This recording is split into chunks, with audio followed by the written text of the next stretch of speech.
अस्सलामुअलैकुम दोस्तों, आज मैं आपके सामने एक संगीन धोखा रखने वाली खबर लेकर आया हूँ। एक ऐसा फ्रॉड जिसने इदारों का चेहरा भी शर्मिंदा कर दिया और आम लोगों की मेहनत को तबाह कर दिया।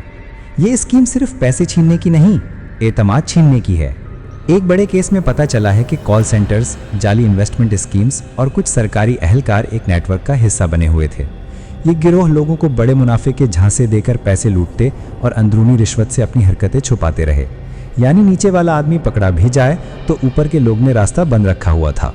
अब सोचें, आपके मोबाइल पर एक कॉल आए, सर आपको इनाम मिला है, या आपकी जमा पूंजी वापस करने के लिए थोड़ी फीस दे दें। आप जज्बात में आकर फौरन अमल कर देते हैं और अगले लम्हे आपका बैंक बैलेंस गायब। यही वो मंजर है जिसने कई लोगों की जिंदगी बर्बाद कर दी। ये स्कीम दो तरह से खेली जाती है। पहला, फरेब कॉल्स और जाली वेबसाइट्स। चालाक पैगामात और दिखावे के साथ लोग कायल किए जाते हैं कि ये सरकारी या बैंक का अमल है।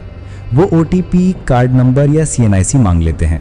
दूसरा, अंदरूनी रिश्वत।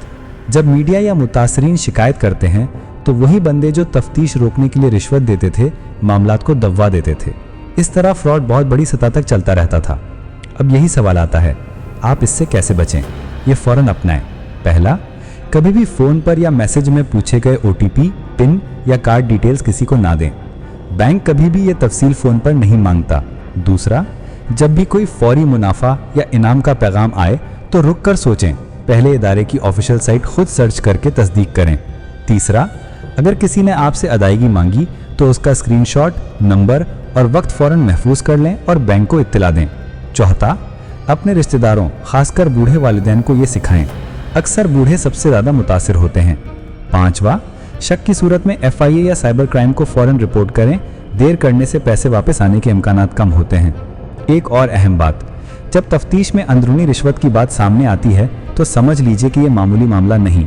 हमें चाहिए कि हम अपनी शिकायत का रिकॉर्ड रखें, हर सबूत महफूज करें और हर महकमे को बाकायदा शिकायत भी भेजें। सिर्फ एक कॉल या पोस्ट से काम नहीं चलेगा। मैं जानता हूँ आप में से बहुत से लोग कहेंगे कि मुझे तो पता नहीं था, या ये कैसे हो सकता है। जवाब यही है कि फ्रॉडी बहुत नए तरीके इस्तेमाल कर रहे हैं, मगर जब हम थोड़ा सा होशियार रहें और एक दूसरे को आगाह करें तो ये नेटवर्क कमज़ोर पड़ जाएगा।